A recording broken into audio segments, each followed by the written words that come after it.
up on the internets.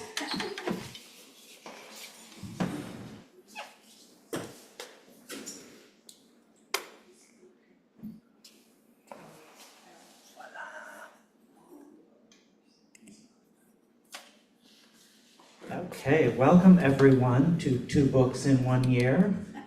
Both of them by Mr. Dan Meltz right here. Give it up.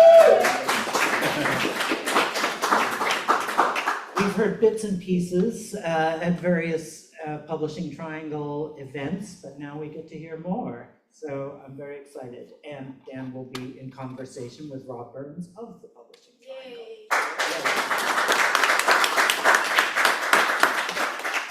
And today is Independent Bookstore Day, and that you're in one.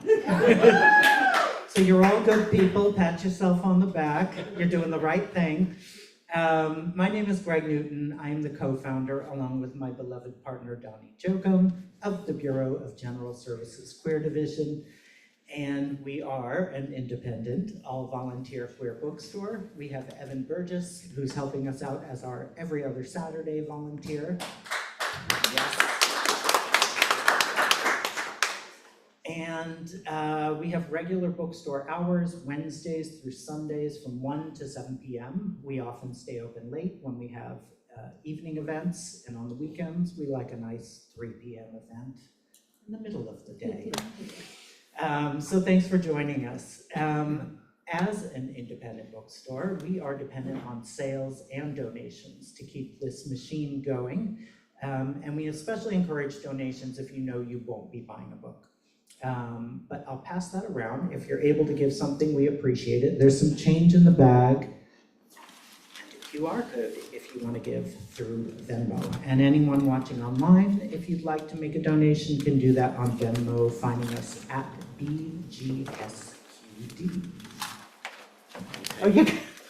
Wow. We will start. What stellar citizens you are. Good examples all around. Thank you, guys.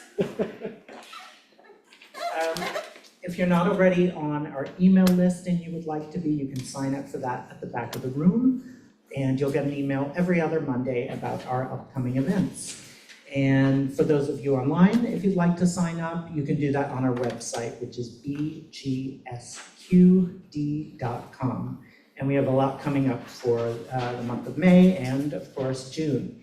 Normally, our walls have art on them, and they are currently blank because we're in between shows.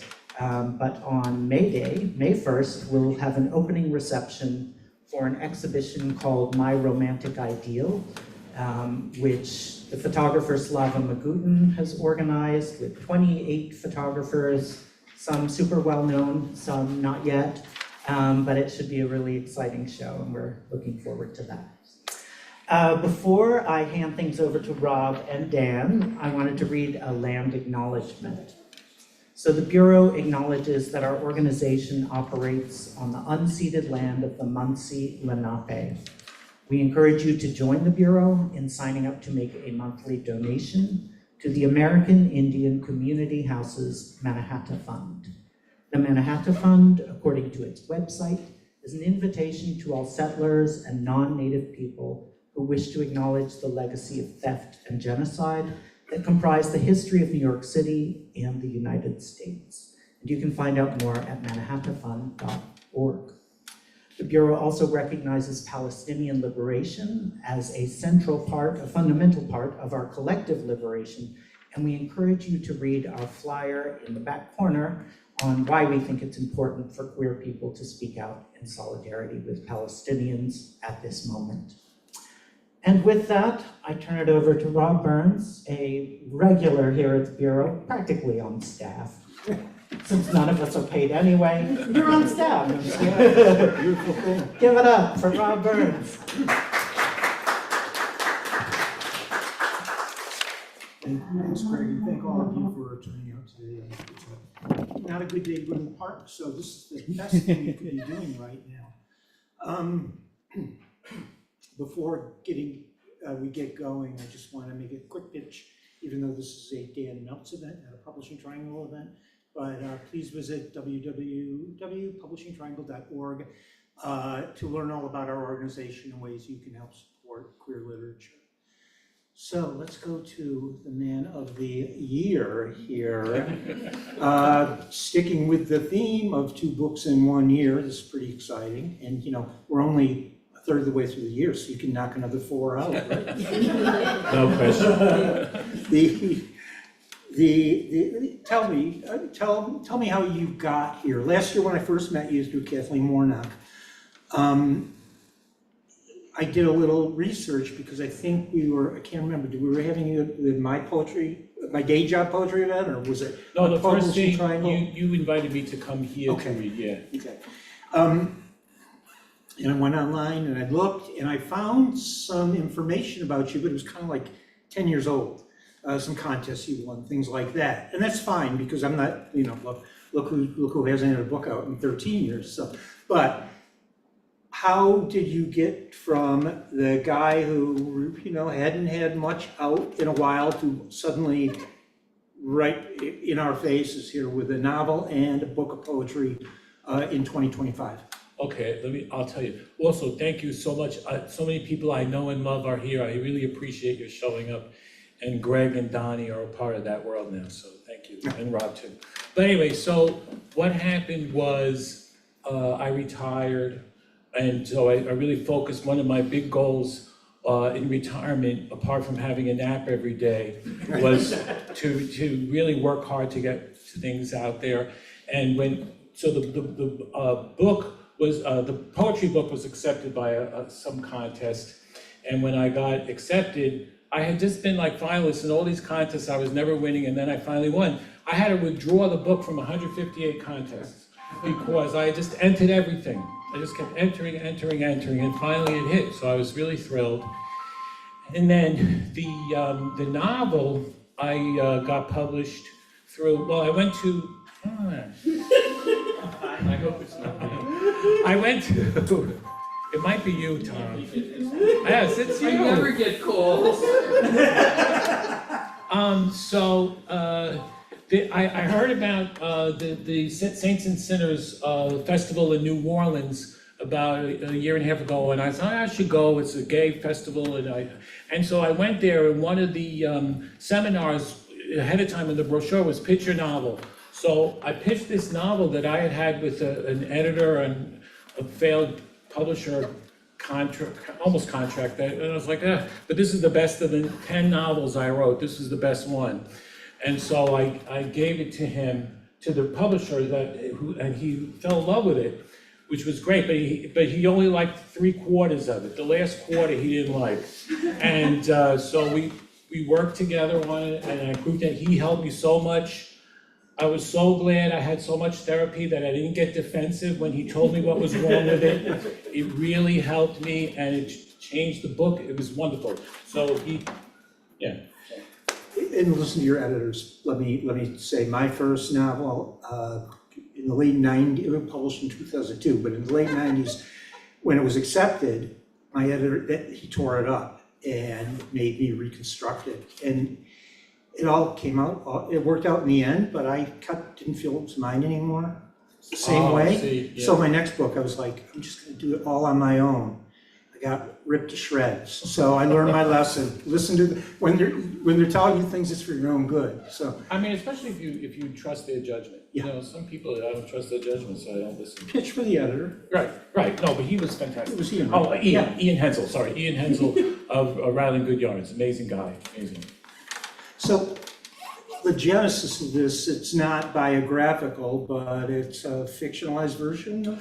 Yeah, the novel is kind of based on a real story, because I grew up in Jersey, in a little town in North Jersey, and we had a synagogue, a small synagogue.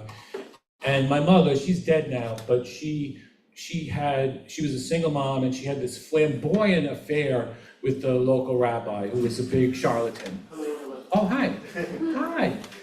So anyway, so it was a really juicy story. It was a scandal. It was in the newspapers. It was a whole big story. And before my mother died, I told her I'm going to write would you be okay if I wrote about this?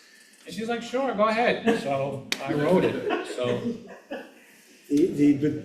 to what extent does B's family mirror your Yeah, real And family? here's my family, but this is not a memoir, because if I told the story as it happened, it'd be such a snooze. I mean, I really want to have lively dialogue, cliffhangers after the end of every chapter, so it's really all made up. I made it much more, the character that's based on me is not me, because as originally written, he just sat there listening, and when my partner Mike first read it, he was like, he's boring, he doesn't do anything.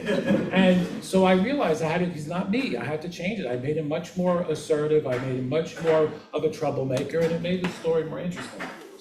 Very, I have to say, very relatable 3D characters that would be easy to become stereotypes, but they weren't.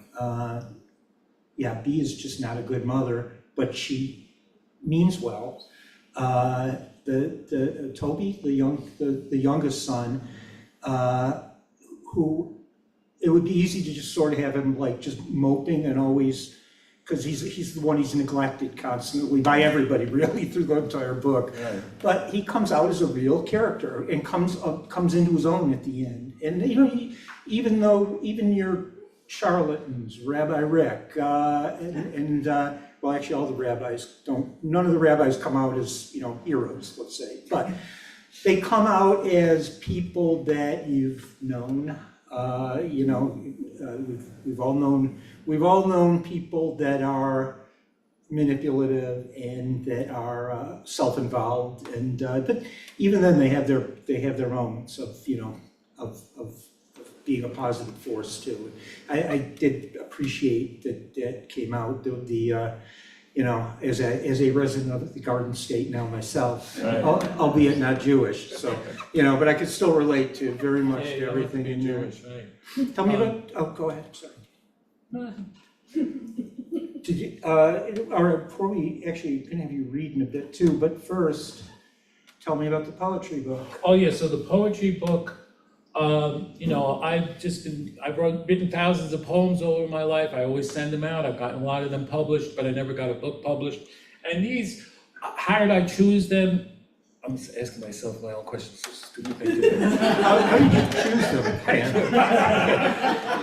I hate when politicians do that. So the thing is, I realized if the poem was published, it's probably a better poem. So I looked through the poems that were published before I put them in the book. So most of the poems in the book were published.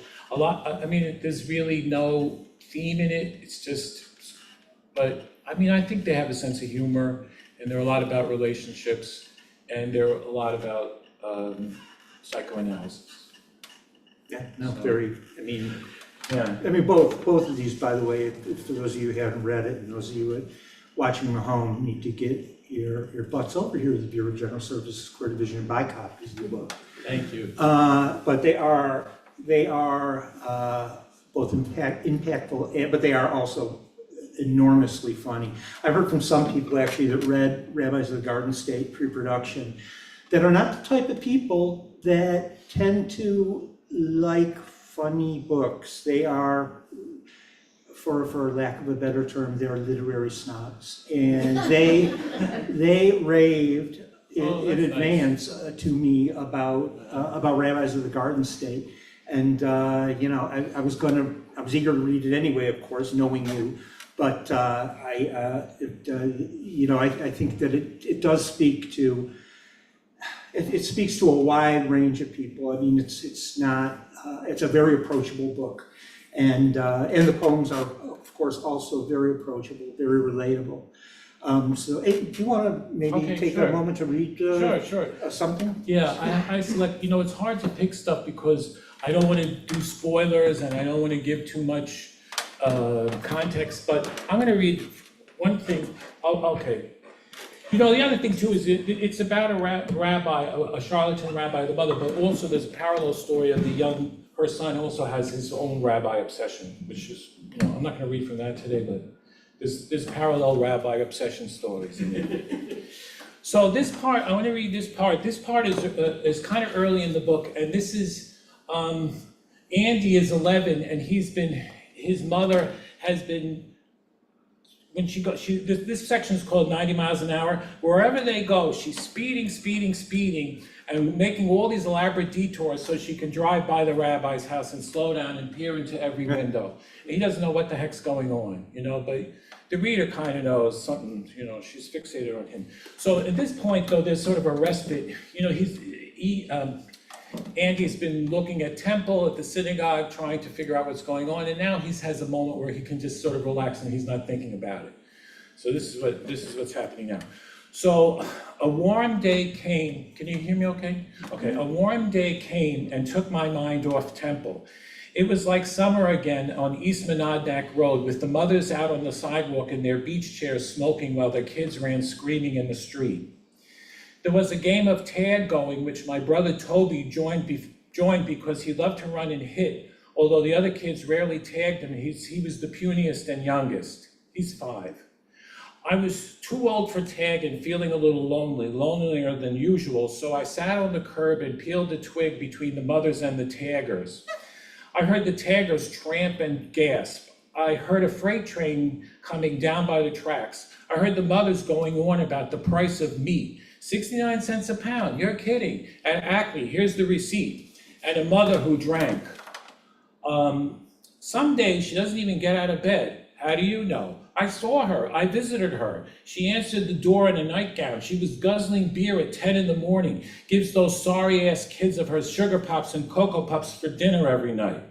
No wonder that bozo is cheating on her. If he's a bozo, then she's a boozo. I thought she was a wino. Hey, Dumbo. No, Biro, Miss Pat's Blue Ribbon of 1966. Hey, Big Ears, let him be. Is that what they call you? I realized one of the women, Jackie Gleason's side, Mrs. Kohlmeyer, who had a toilet paper turban wrapped around her hair, was talking to me. I turned to her and turned away. I'm not bothering anyone, I said. You're bothering me. Stop snooping like that. It's a free sidewalk. I can sit where I want. The lady snickered. My mother said, watch your mouth, yon wise ass. The ladies guffawed. I continued to peel the twig. You should hear the mouth on that daughter of hers, Mrs. Pep said, meeting my sister Naomi. Every other word, F this, F that. Oh, who are you to talk, my mother said. Mrs. Pep was as scraggly as Mammy Yoakum from the comics, though only around 30, and as much of a cursor as Mrs. Gar. They switched from the topic of bratty kids to bratty Paul Newman with his sparkly blue eyes and the hunky fellow who played Ben Casey and the endless legs on Sid Charisse, who had done a fancy dance on Ed Sullivan last night. She's so elegant, my mother said. Can you believe she's 44?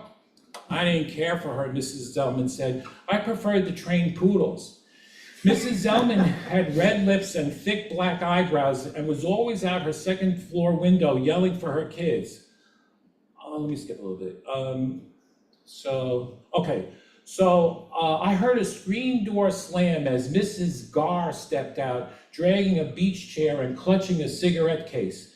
I wondered why she wasn't at kitty corners serving drinks to the drunks, but then I remembered she had Mondays off. She was wearing a house dress too, but with a pointy bra underneath, smelling like a head full of hairspray.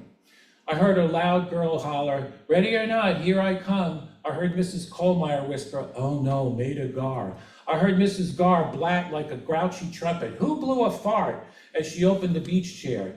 Then she called back into her putrid apartment. Don't you burn those fucking fish sticks, Athena. With her giantess height and pointing out breasts, Mrs. Gar reminded me of the 50-foot woman which I'd seen on TV a couple weeks back. She wasn't very different from the snarly-mouthed monster in Peekaboo Duds, squashing restaurants and people and dismantling electrical towers. She positioned her beach chair next to my mother's. They didn't look at each other. The train arrived at the end of the street, bottom of the hill, hooting a spooky hoot. It went on and on as it passed through Montevideo. It's Montevideo, but they call it Montevideo. Boxcar after boxcar. It moved so slow it made you wonder how it got to wherever it was going. I looked again, and my Winston smoking mother and Mrs. Gar of the Tarleton Filters had their heads together talking. They seemed serious and friendly. Hard to believe, but the freight car racket drowned out their voices.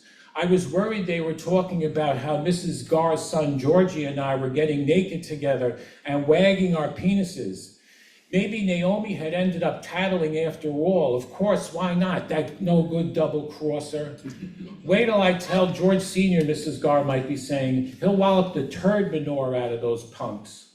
I was scared that she would notice me, so I slid away slinkily with my backside on the curb. But then Naomi, of all people, was coming at me across the street in surprise, a skirt, and waving, "Come here." I hurried around the corner with her where the train noise wasn't as clanky. "Why are you dressed like that?" I said. She put her face up to mine. "Daddy's picking me up in 10 minutes. "What?" "He wants me to meet him on Hobart Street. Not that I care. I thought he was in Florida." I lied to Mommy. I told her I was sleeping over Debbie's tonight. "I need you to cover for me. Don't you tell her what I'm up to. I'm warning you." She was walking away. "Wait a minute, damn it." She hurried back and clamped my mouth shut. I was huffing into her hand. My nose exploded with crying. "Are you with me or against me?" she said. I yanked her off my lips as hard as I could. I realized I was stronger than her. "Are you crazy?" I said. "Why didn't you tell me?" I forced myself to stop crying. She wiped her hand on the belly of my t-shirt. "Because I knew you'd tell her." "No, I wouldn't. And if you thought I would, why do you trust me all of a sudden?" "He's taking me to dinner." "You are seriously insane," I said. "What is he here for? Where's the money he owes us? Why are you doing this behind our backs?" "Behind her back." "You're not answering me anything." "Look," she put her hand on my shoulder. "The point is, I do trust you. You just have to face certain realities. I'm a daddy's girl and you're a mama's boy." I shook her off me. "You say that again and I'll slaughter you." "I'm merely stating the obvious. I got an F in deportment for your information. Plus, I'm stronger than you muscle-wise, so you better watch what you say to me." "Hey, no need to throw a shit fit. Man, what a temper. He's here to make a record at some kind of studio in New York, okay?" "A record?" "Yeah, the kind they play on the radio. Like a 45? For RCA Victor. They call it a demo. He said he can make a ton of money if some talent scout or I don't know, some agent signs him a contract. If you remember correctly, he has a voice like Wayne Newton. More like Simon of Alvin and the Chipmunks, I thought. And what? He's bringing you along with him to the studio? I imagined headphones in a soundproof booth. I imagined it was me tagging along instead of my sister after meeting him on Hobart Street. "He's taking me to dinner. I already told you. Who cares? I just need you to cover for me." "Why didn't he contact me?" She sighed. "He said he wanted to." I felt the crying starting up again. "Well, tell him to go to hell. You can both go to hell for all I care." She put her arms around me and hugged me tight. "Just cover for me, all right?" "No. I know you don't mean that." I pushed away hard but kept looking at her. You could hear the bowling pins crashing across the street. "Did you tell on me about that thing with Georgie Gar? You know, when you saw us under the sheets together?" "Silly boy, of course not. What do you think?" "I don't know what to think." "So you see, we're even. Even how? I've got my secret and you've got yours. You're lousy. You're lousy."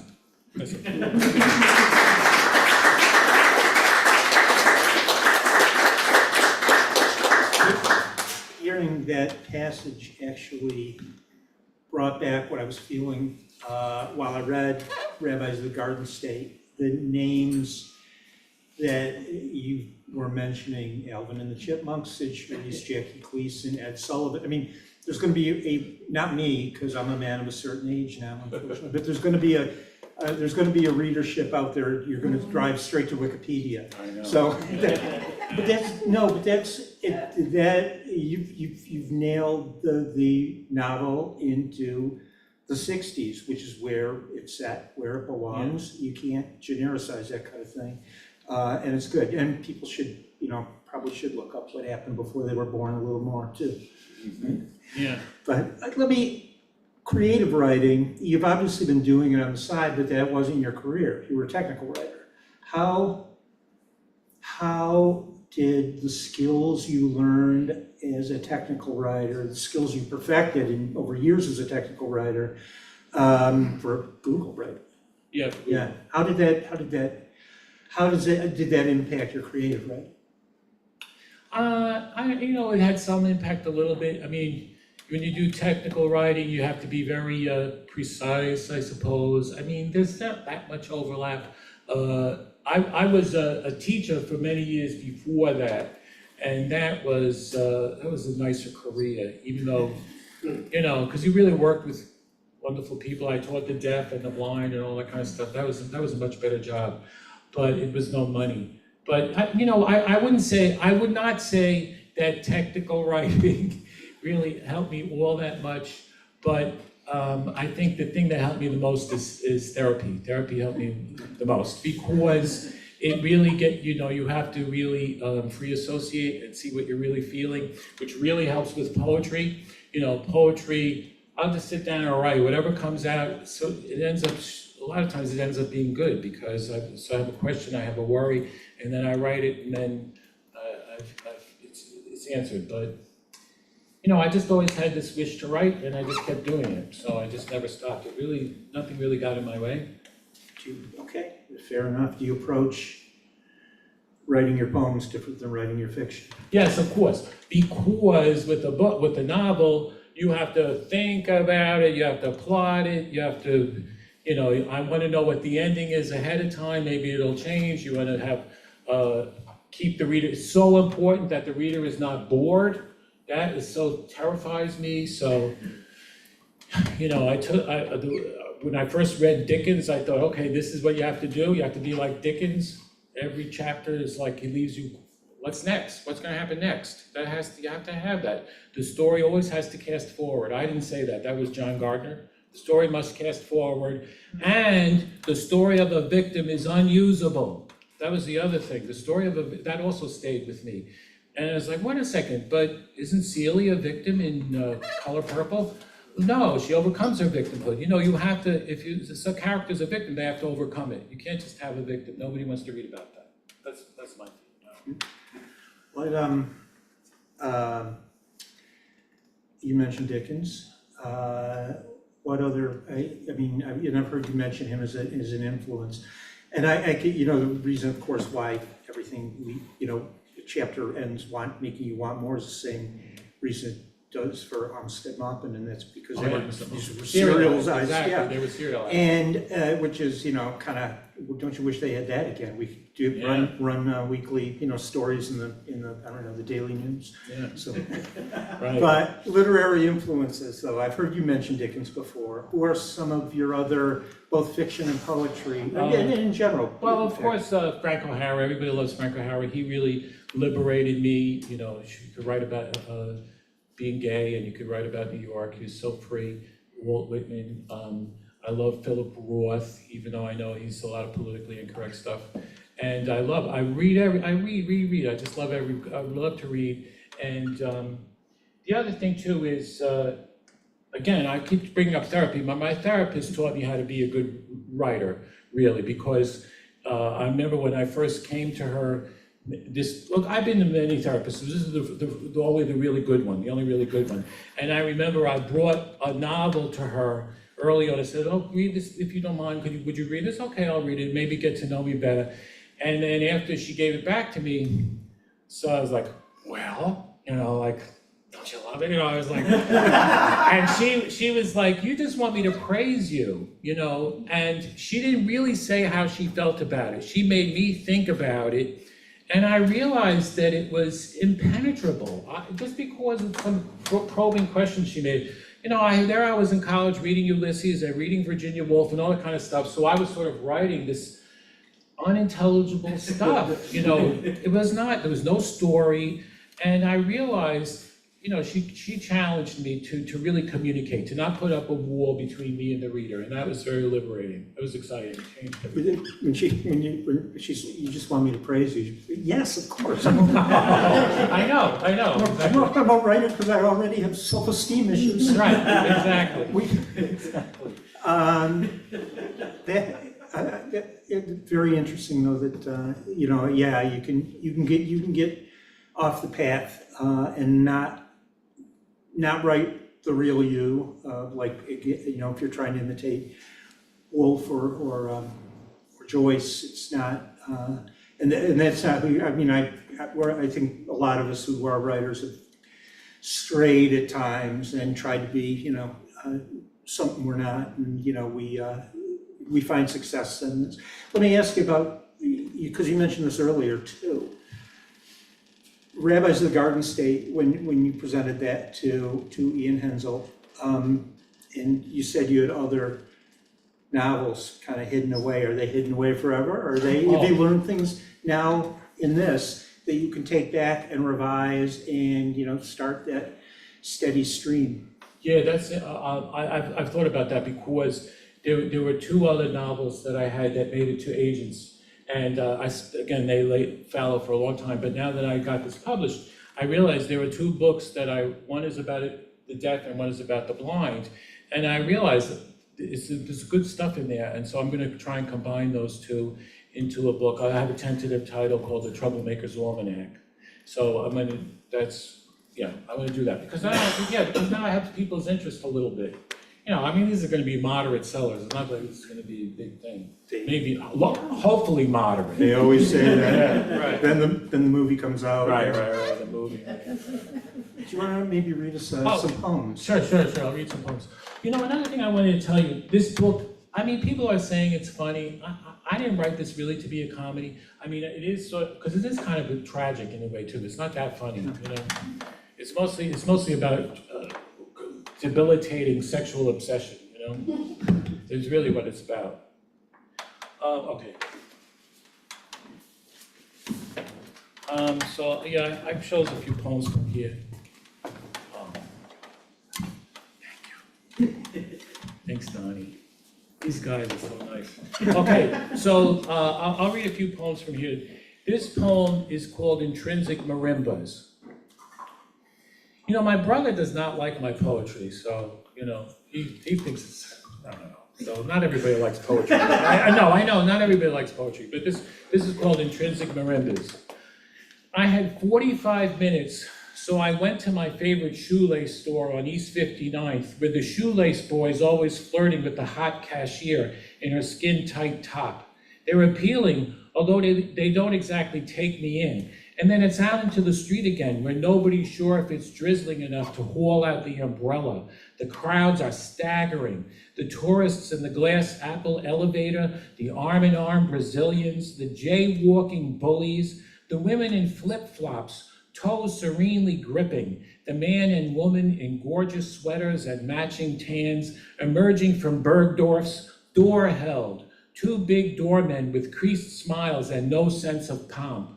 I was here a couple months ago at Doug's suggestion. It was drizzling then too. He loves that little shoelace store where they also do shines and repairs, of course. He was always saying, of course, which I hated at first. It seemed so condescending, but then I came to understand his odd expressions of delight.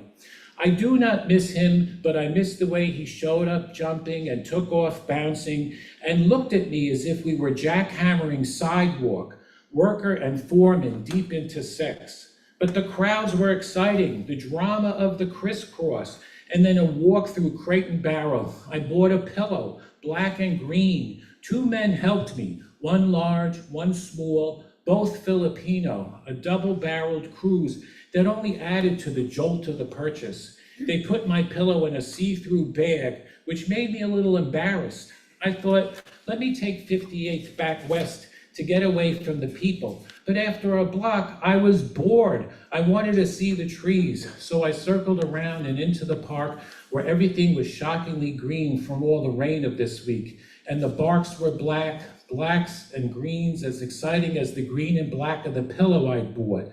The lindens in flower, smelling like juicy fruit, soil, sopping, mossy, quiet, the dark pain of quiet so close to all the traffic, an awesome chart with spandrel branches and stained glass leaves and fog in the spandrels. The fog's been settled in among the building tops for days, so unusual in Midtown. You can't see the top of Time Warner. It disappears into the fog along with the top of the ugliest Trump in the world and the memory of a boat ride in the snow. Later, there he was, Doug, in front of CVS, whispering my name before he slipped inside. Okay, now, this one is called Free Estimate. The first time you open the window, late February or early March, and the TV's off and the comfort of hallucinatory warmth and quiet comes, it is actually so noisy, the grinding teeth of a bus, a siren, a truck, a sneeze, the ah of the world as it breathes in and out, like a catnapping giantess whose respiration is without interruption, her inhaling indistinguishable from her exhaling. Just after President's Day, at the end of a sooty, clammy Tuesday that dirties the milkshakes up and down Broadway. A whiff so strong of big fat impending, and it isn't spring either. Spring's as far ahead as May or as far behind as the previous May. It's every known season, plus a lick of the dog that licked you, envelopes with money, the thrill of an earthquake that does no damage, the day it all kicks in after the pillow talk. This is what excites me, you say, specifically this. Please do it every chance you get. Okay, I'll just read a couple more. Sure. This one, I don't know. Okay, this one is called Likeable Balalaika. I traveled the world on tiptoe, never fully landing on sidewalk or poop deck. A charming fellow who wasn't quite with you, weightlessly waiting on the gangplank or the downbeat that determines when the lights go out, and I can finally wear the expression on my face that was aching to spread across magical midday walnut daydream and a king-size margarita. I was wrong about you. I was wrong about your son. I was wrong about the world and my place in it. I was wrong about their rule that every wrong must be avenged.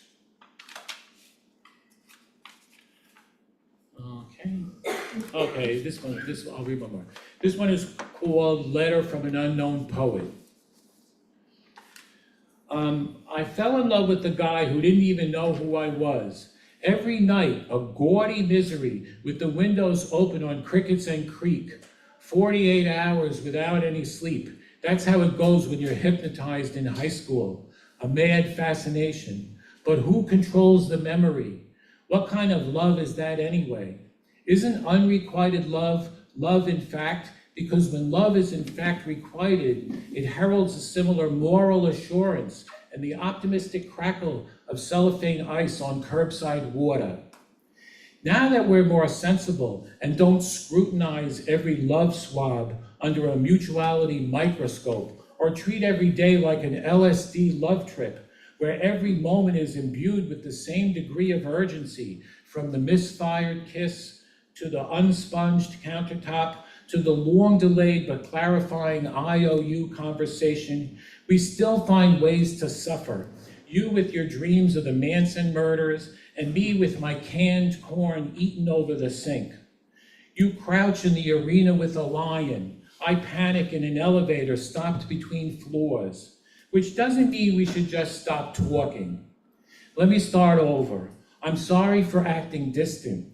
I am trying to maintain a separate identity, this week anyway, as I grapple with the meaning of my last poem entitled, "This is Why My Life Has No Meaning, You Fuck," which will probably never be published, but which comes from the same emotional storehouse of a high school hypnotism.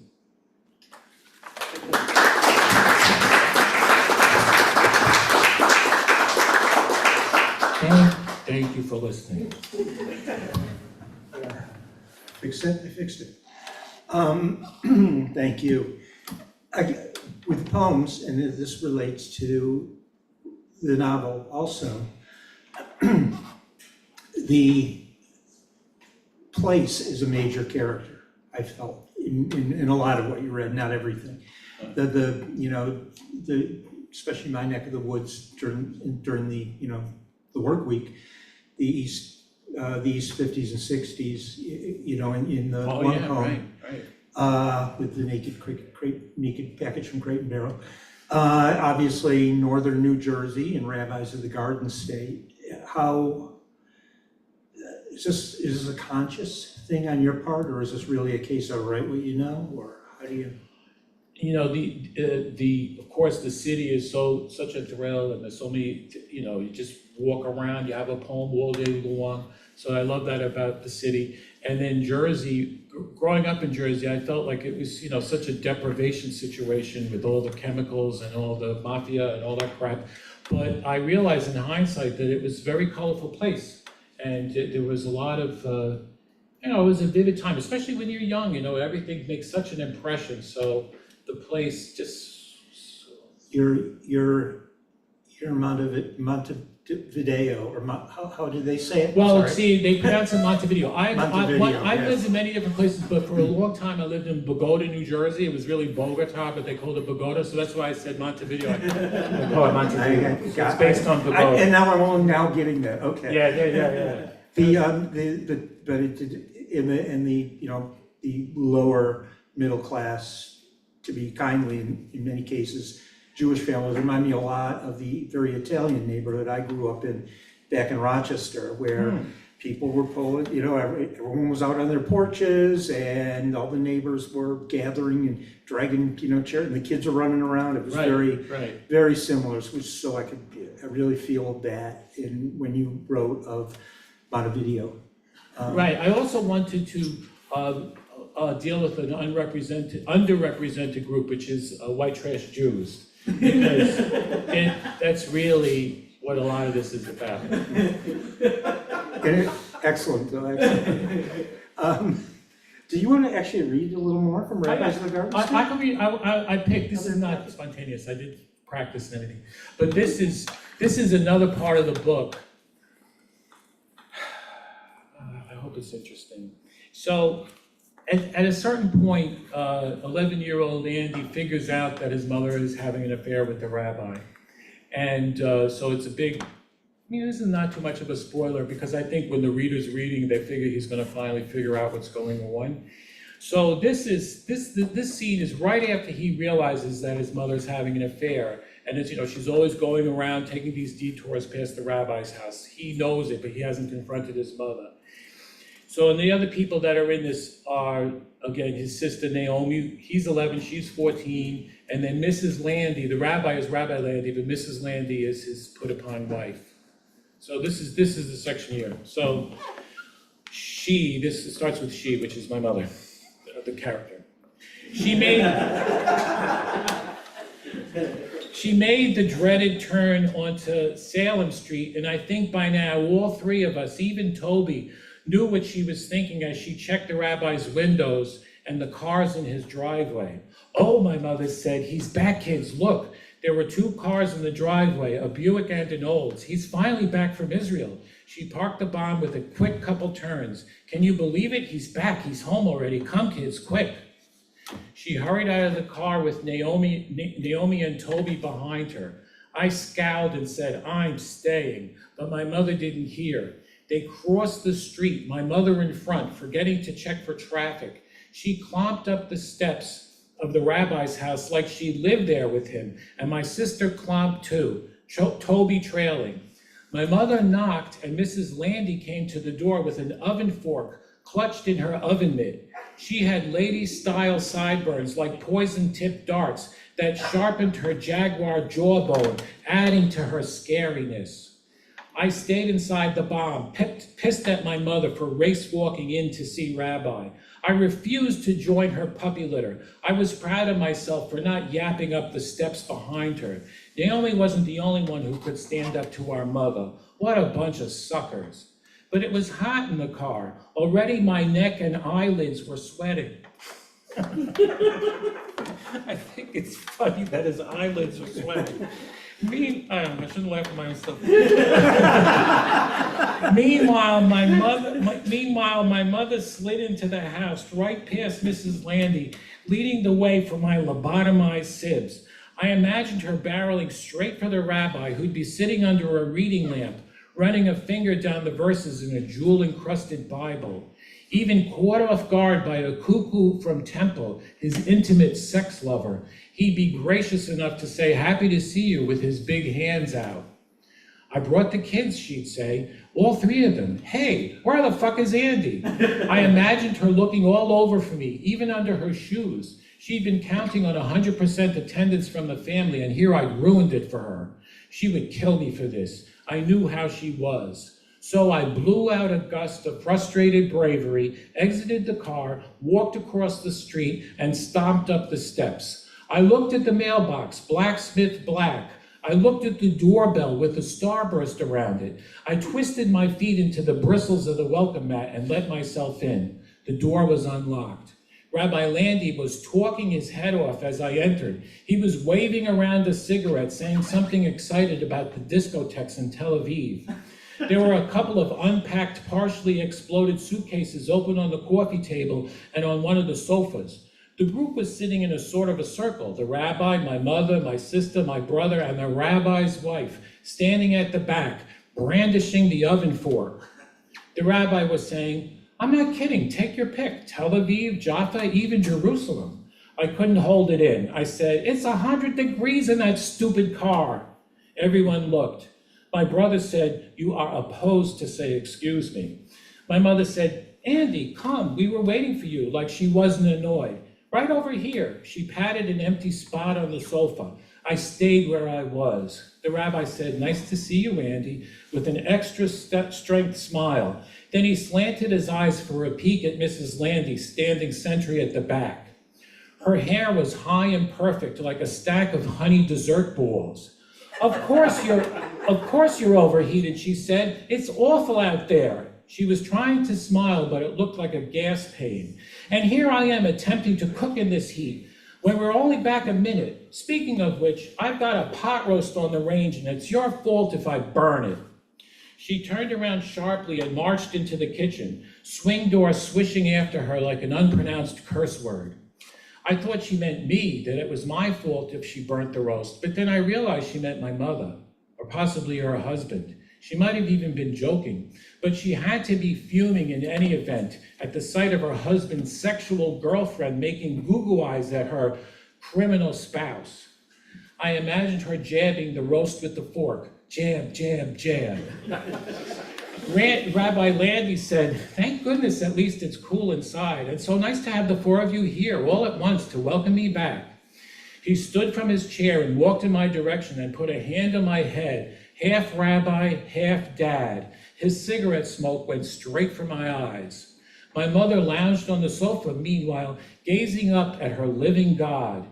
Nothing else mattered but her idol back from Israel standing there before her. She said, so what were you saying? I heard a song I wasn't crazy about, I'm Your Puppet by the Purifies, floating down from the second floor where the rabbi's sons must have been catching up on American radio. Naomi cleared her throat. She was gazing up at the rabbi too. He was talking about his trip. Toby said, to Israel. My mother said, I'd love to go to the Holy Land just once before I die. Rabbi Landy said, yes, well, we've still got a bit of unpacking to do. As you can see, we're not back an hour.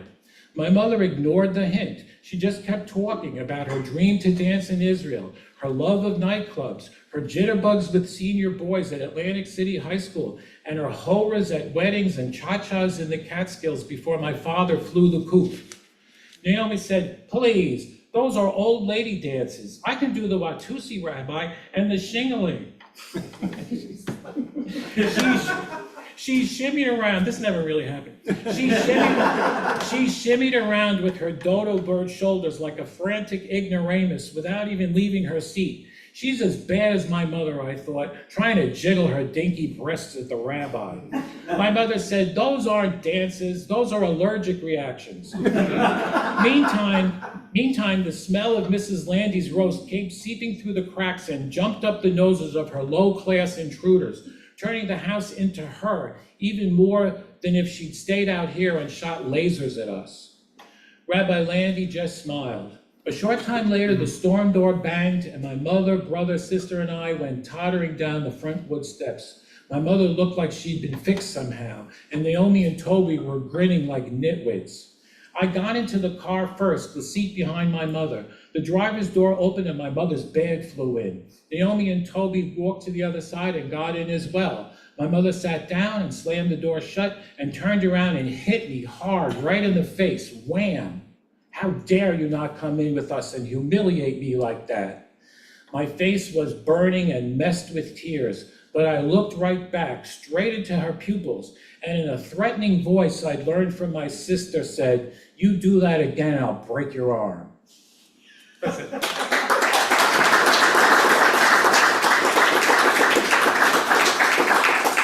I'm glad you read that passage, because Mrs. Landy is actually one of my favorite characters. Oh, good, mine too. She's not a major character.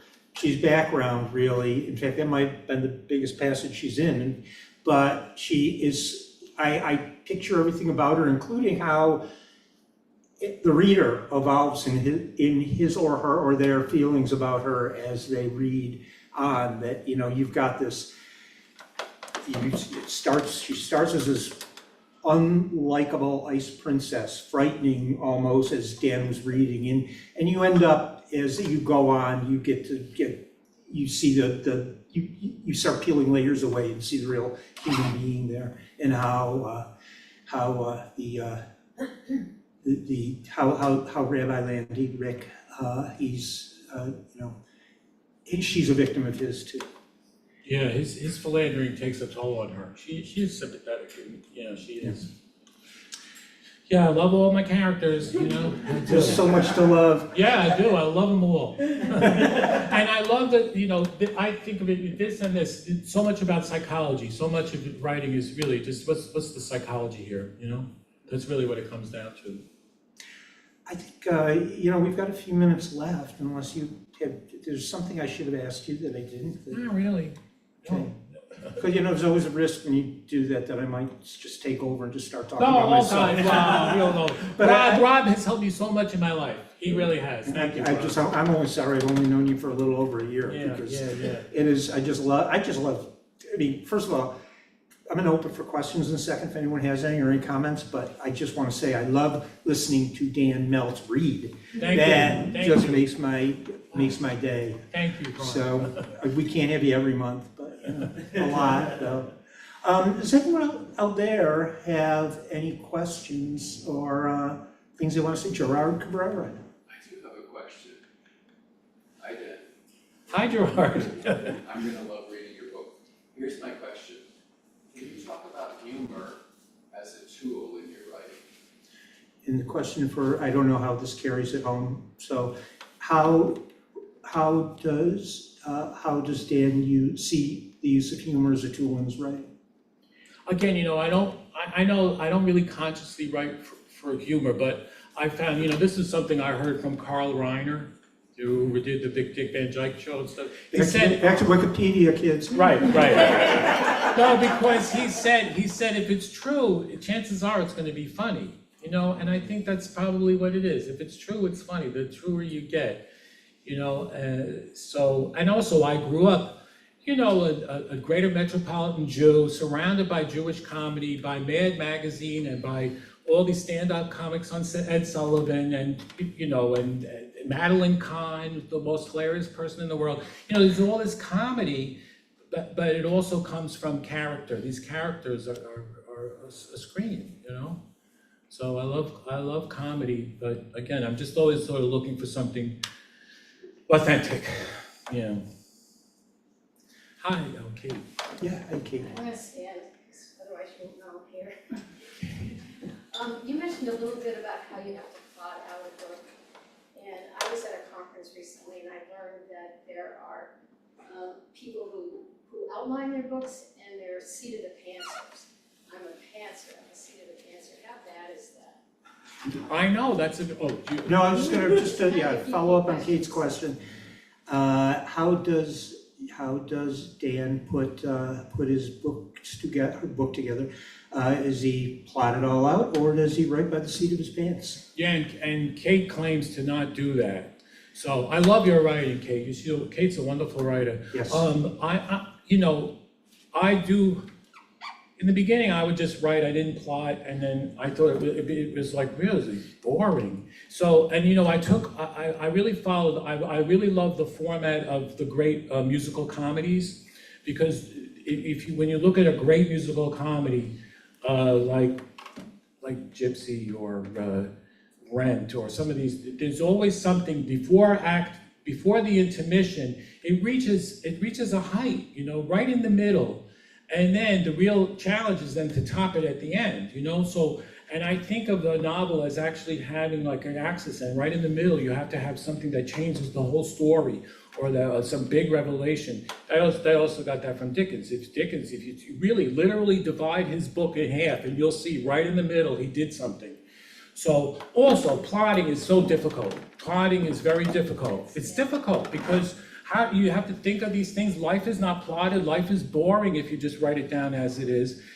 But again, you have to withhold information each time and then reveal little by little.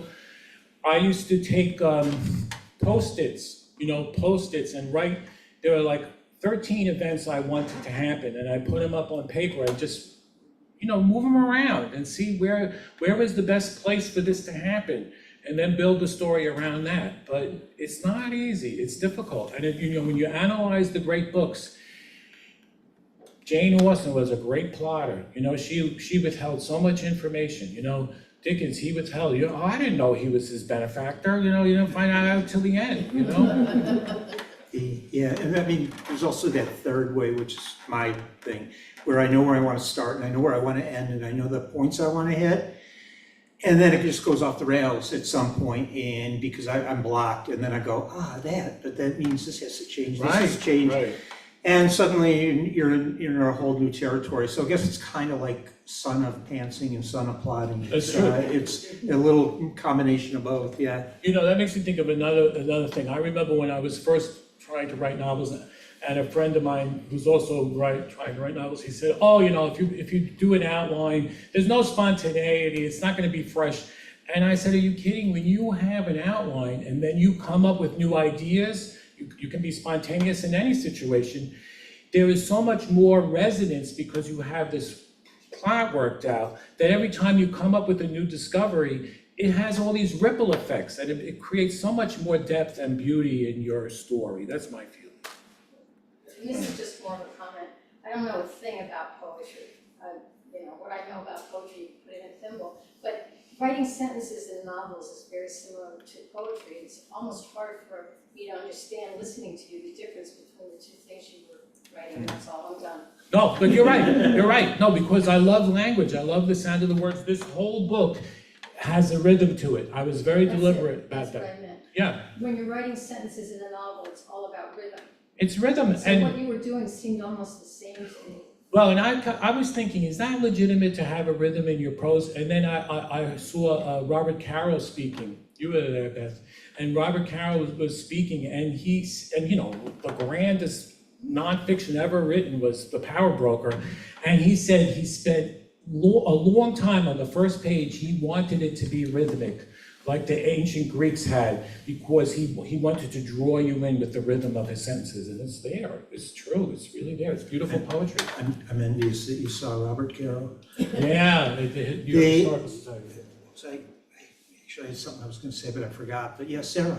Yeah, you might have answered my question, but like about 10 minutes ago, you said you had just finished reading the poetry. You said there was something about it really was important, that it made sense, that there was some sort of logic. These aren't the exact words that you used. Whereas for me, when I'm writing poetry, meaning, it has to cohere, but I'm not at all looking for logic. It's just a very different thing. But then when you That's just spoke about Caro, and it did kind of come together, it might be vocabulary. You know what I'm saying? Yes, I do, Yeah. especially because poetry, you have a lot more freedom in poetry to not totally make sense. But I always want to have a nice ending for a poem, so I write, I don't know. I mean, it has to make sense. Yeah, I But- guess, I don't know. I don't really know. That's not necessarily a specific goal. It's a different kind. Yeah, it's a It's different, an intuitive, rhythmic, sensory. right, it's a burst of something in a way, voice. a burst. I do remember what I was going to say. Then we'll probably have to wrap up right before Greg and Donnie Yeah. pull a plug on us. But I want to go back to the technical writing part again, because I think this is the thread that weaves through all kinds of writing, really. I'm not a technical writer per se, but I work for a living at a desk, and so I'm writing reports all the time. And I just finished a big 24-pager for my board of directors on trying to get them to give me more money. But I went through and it was very precise, just like you would be with your fiction, just like you would be with your poetry. I wanted every word to be the right word, everything to fit, to go back and trim. Technical writers have the same problem fiction writers do, they have the same problem poets have. And that's throwing in, we all have our favorite expressions that we use far too often, and going back and trimming those out and, making it as mean and tight as possible. I mean, in fact, it came out of 24 pages. Can you imagine what it could have been? But I think that's probably something, consciously or unconsciously that you learned and perfected in those years at Google when you were, because you have to weigh the value of each word you're using, really. Yeah, I mean, that whole thing of finding exactly the right word, that's so much about technical writing, and you do find fabulous words, which is really exciting.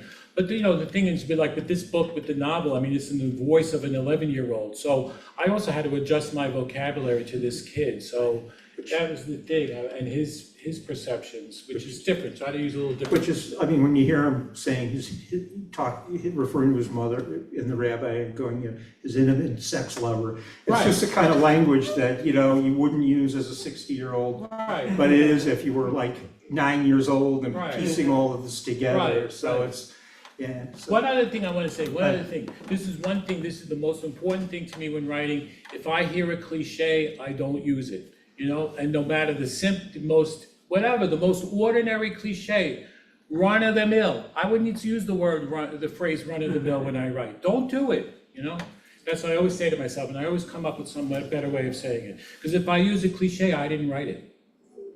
Would you Yeah. let a character say that? I try not to. Okay. I try not to, because it's just so depressing. Cliches are so depressing. at the end of the day, I agree. Yeah. Last question.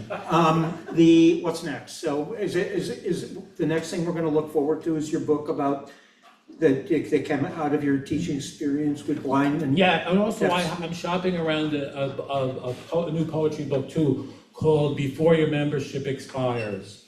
So I'm trying to get that, but maybe that'll come out too. All right. So thank you, Rob. Thank all of you. First of all, you've been a great audience. So clap for you.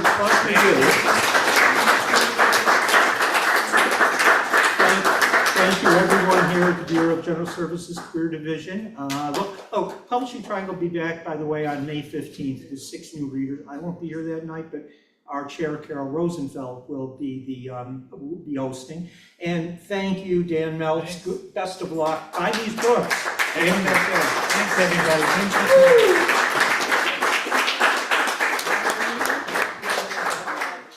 Thanks all. And Dan, you want to hold court here and Sure, sign sure, some sure, books? sure, sure, sure. Excellent.